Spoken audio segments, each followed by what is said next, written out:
प्राचीन भारत के इतिहास से संबंधित प्रश्न देखते हैं। वेद त्रयी में कौन सा वेद शामिल नहीं है? तो वेद त्रयी में अथर्ववेद शामिल नहीं है। वेद त्रयी में शामिल है ऋग्वेद, यजुर्वेद व सामवेद। सबसे पुराना वेद कौन सा है? तो सबसे पुराना वेद है ऋग्वेद, और ऋग्वेद में वर्ण शब्द का सबसे प्रथम प्रयोग मिलता है। इसमें वर्णित पुरुष सूक्त वर्ण व्यवस्था से संबंधित है, और यह ग्रंथ ईश्वरी महिमा के वर्णन से संबंधित है। ऋग्वेद में कुल 10 मंडल हैं तथा 1028 ऋचाएं हैं। अगला प्रश्न है, उपनिषदों में दर्शन व मोक्ष के विषय में चर्चा मिलती है। तो मोक्ष शब्द का सबसे पहले उल्लेख किस उपनिषद में हुआ है? तो मोक्ष शब्द का सबसे पहले उल्लेख हुआ है श्वेताश्वर उपनिषद में। इसके अतिरिक्त यम व नचिकेता के मध्य संवाद कठोपनिषद से प्राप्त होता है।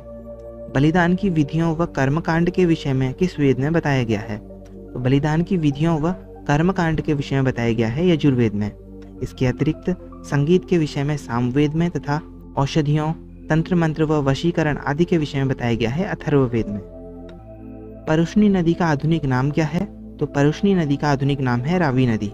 इसके अतिरिक्त सदानीरा का आधुनिक नाम है गंडक नदी, अस्किनी का आधुनिक नाम है चेनाब नदी, सुतुद्री का आधुनिक नाम है सतलज नदी। इसके अलावा कुभा नदी का आधुनिक नाम है काबुल, और इसका उल्लेख ऋग्वेद में किया गया है। और काबुल आर्यों के अफगानिस्तान के साथ संबंध होने की जानकारी यहाँ से हमें ऋग्वेद से प्राप्त होती है। आगे देखते हैं, अगला प्रश्न है, वेद व उससे संबंधित ब्राह्मणों के नाम बताने हैं। ऋग्वेद से संबंधित है ऐतरेय, यजुर्वेद से शतपथ, सामवेद से पंचवीश और अथर्ववेद से गोपथ। अगला प्रश्न है, ऋग्वैदिक काल में निष्क शब्द का प्रयोग किस लिए किया जाता था? तो ऋग्वैदिक काल में निष्क शब्द का प्रयोग स्वर्ण आभूषणों के लिए किया जाता था, और यह गले के आभूषण थे। परवर्ती काल में इसका प्रयोग सिक्के के रूप में भी हुआ है। अगला प्रश्न है, ऋग्वेद का कौन सा मंडल सोम को समर्पित है? तो ऋग्वेद का मंडल है वो नवा मंडल, और इसके अतिरिक्त सामवेद का संकलन ऋग्वेद पर ही आधारित है।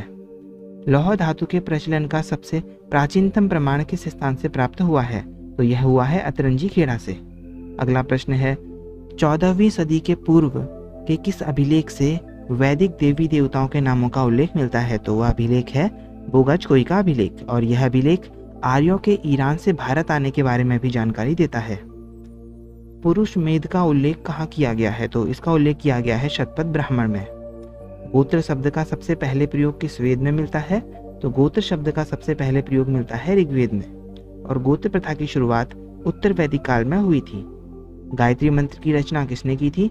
तो गायत्री मंत्र की रचना की थी विश्वामित्र ने, और गायत्री मंत्र ऋग्वेद के 3रे मंडल में है। महाभारत का मूल नाम क्या है? तो महाभारत का मूल नाम है जय संहिता, और यह मूलतः संस्कृत में लिखी गई थी, और श्रीमद् भगवद गीता भी महाभारत का ही एक भाग है। सत्यमेव जयते शब्द किस उपनिषद से लिया गया है? तो सत्यमेव जयते मुंडको उपनिषद से लिया गया है, और ज्ञान योग, द्वैत अद्वैत सिद्धांत ये सभी इस उपनिषद के प्रमुख विषय हैं। अगला प्रश्न है, सत्यकाम जाबाल की कथा किस उपनिषद में उल्लेखित है? तो सत्यकाम जाबाल की कथा दी गई है छांदोग्य उपनिषद में, और छांदोग्य उपनिषद की पृष्ठभूमि पर पंडित हजारी प्रसाद द्विवेदी का एक उपन्यास भी है, उसका नाम है अनामदास का पोथा। अगला प्रश्न है, ऋग्वेद की मूल लिपि क्या थी? तो ऋग्वेद की मूल लिपि थी ब्राह्मी लिपि, और ऋग्वैदिक काल की जनता का मुख्यतः कर्मकांड व बलि इन पर विश्वास था, और इसके अध्येता ऋग्वेद के अध्येता ब्राह्मण को होत्र कहा जाता था। अगला प्रश्न है, ऋग्वेद में वर्णित 10 राजाओं के युद्ध को किस नदी के किनारे लड़ा गया था? तो ऋग्वेद में वर्णित 10 राज्य युद्ध परुष्णी नदी के किनारे लड़ा गया था। सरस्वती नदी को ऋग्वेद में किन नामों से संबोधित किया गया है? तो सरस्वती नदी को ऋग्वेद में देवी तमा, नदी तमा व माते तमा आदि नामों से संबोधित किया गया है। ऋग्वेद में जौ के लिए कौन सा शब्द प्रयुक्त हुआ है? तो ऋग्वेद में जौ के लिए यव शब्द प्रयुक्त हुआ है। अगला प्रश्न है, सभा और समिति को प्रजापति की 2 पुत्रियां किस वेद में कहा गया है? तो सभा और समिति को प्रजापति की 2 पुत्रियां कहा गया है अथर्ववेद में, और आयुर्वेद का सर्वप्रथम उल्लेख भी अथर्ववेद में ही मिलता है। वैदिक काल में गाय को क्या माना गया है? तो वैदिक काल में गाय को अघन्या माना गया है, यानी न मारे जाने योग्य। जीविका के लिए वेद और वेदांगों को पढ़ाने वाला अध्यापक क्या कहलाता था? तो उसे कहा जाता था उपाध्याय। ऋग्वेद के सर्वाधिक सूक्त किस देवता को समर्पित हैं? तो ऋग्वेद के सर्वाधिक सूक्त इंद्र देवता को समर्पित हैं, और इंद्र को युद्ध का देवता माना जाता था। इंद्र के पश्चात सर्वाधिक संख्या अग्नि से संबंधित मंत्रों की है, और इसके अतिरिक्त गायत्री मंत्र का सर्वप्रथम उल्लेख ऋग्वेद में मिलता है। अगला प्रश्न है, गौतम बुद्ध का जन्म कब हुआ था? तो गौतम बुद्ध का जन्म हुआ था 563 ईस्वी पूर्व लुम्बिनी में। और गौतम बुद्ध की माँ महामाया क्षत्रिय कोलीय वंश की रानी थी और उनका विवाह क्षत्रिय शाक्य वंश के राजा शुद्धोधन के साथ हुआ था। और इसके अतिरिक्त बुद्ध के बचपन का नाम था सिद्धार्थ। अगला प्रश्न है, गौतम बुद्ध के गृह त्याग की घटना को किस रूप में जाना जाता है? तो गौतम बुद्ध के गृह त्याग की घटना को महाभिनिष्क्रमण के रूप में जाना जाता है। कौन सा अभिलेख गौतम बुद्ध के लुम्बिनी में जन्म होने की पुष्टि करता है? तो वह अभिलेख है रुम्बिनदेई का स्तंभ अभिलेख। और यह स्तंभ अभिलेख नेपाल के लुम्बिनी में स्थित मौर्य शासक अशोक के स्तंभ पर ब्राह्मी लिपि में अंकित है। इसकी खोज की थी दिसंबर 1896 में। किसने की थी? अलोइस एंटन फॉरर ने। अगला प्रश्न है, गौतम बुद्ध का महापरिनिर्वाण कहाँ हुआ था? तो गौतम बुद्ध का महापरिनिर्वाण हुआ था कुशीनगर में। और कुशीनगर उस वक्त मल्ल गणराज्य की राजधानी थी। गौतम बुद्ध के जन्म से संबंधित प्रतीक चिन्ह कौन सा है? तो गौतम बुद्ध के जन्म से संबंधित प्रतीक चिन्ह है कमल। और गौतम बुद्ध के त्याग से संबंधित है घोड़ा।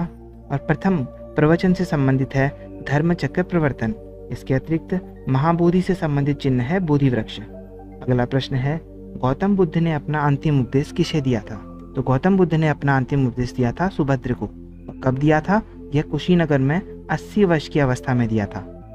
गौतम बुद्ध ने सर्वाधिक उपदेश किस स्थान पर दिए थे? तो गौतम बुद्ध ने सर्वाधिक उपदेश दिए थे श्रावस्ती में। इसके अतिरिक्त गौतम बुद्ध ने अपना पहला उपदेश सारनाथ में दिया था। गौतम बुद्ध के कौन से गुरु सांख्य दर्शन के आचार्य थे? तो वे थे ALARA Kalam. So that's all for now. Thank you.